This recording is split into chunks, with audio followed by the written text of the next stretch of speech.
that's a big part of who I am, just being an outdoorsy person.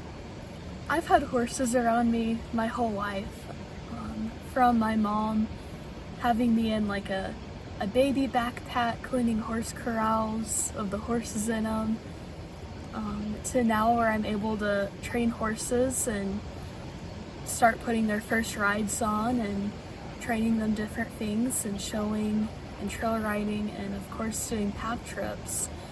I've done quite a bit. I was involved in 4-H and that really helped me learn where to put my hands, how to use split reins, how to do different patterns. When I was 7 years old, which was 10 years ago, I went on my first pack trip.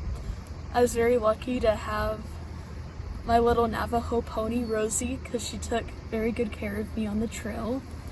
Really built up my confidence to do a long distance pack trip up in the mountains. I had a really fun time. Like, we found a kayak from some guy on a lake and they happened to have extra air tubes, so one of my mom's friends filled it up and we took turns it out on the lake. We also swam our horses on that lake. I have a different story about Clara's first pack trip.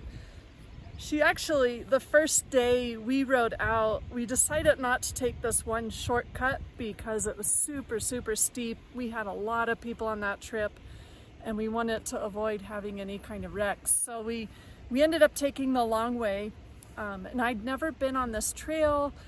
Instead of the 7 to 8 miles it was supposed to be, we ended up riding more like 13 or 14 miles to an easier place to get off the rim. We were in the flat tops. But either way, we rode and rode and rode that day, and poor Clara was just 7 years old, and she knew we were stopping at a lake. Every lake we came to, she'd say, "Is that the lake, Mom?" And I'd have to tell her, "No, that's not the lake." And she stuck it out all the way to where we could get, all the way to our camp. By the third day, my friends were kind of starting to ask me if my 7-year-old daughter was normal at all, because she was so good and so patient and so quiet and like unemotional. She was happy, but she wasn't getting frustrated by some of the things. It's hard for a kid to ride, for 5 or 6 hours a day.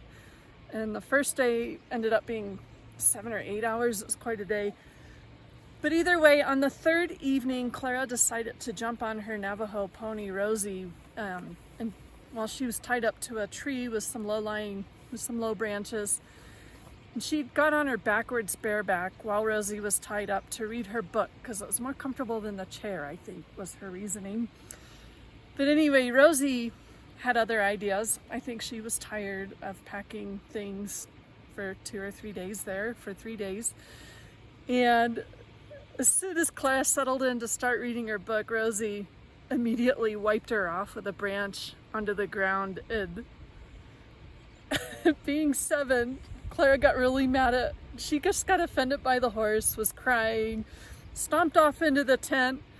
And my good friend Scott Booten, I've known him my whole life, he goes, "Whew, well, I'm glad your kid's normal."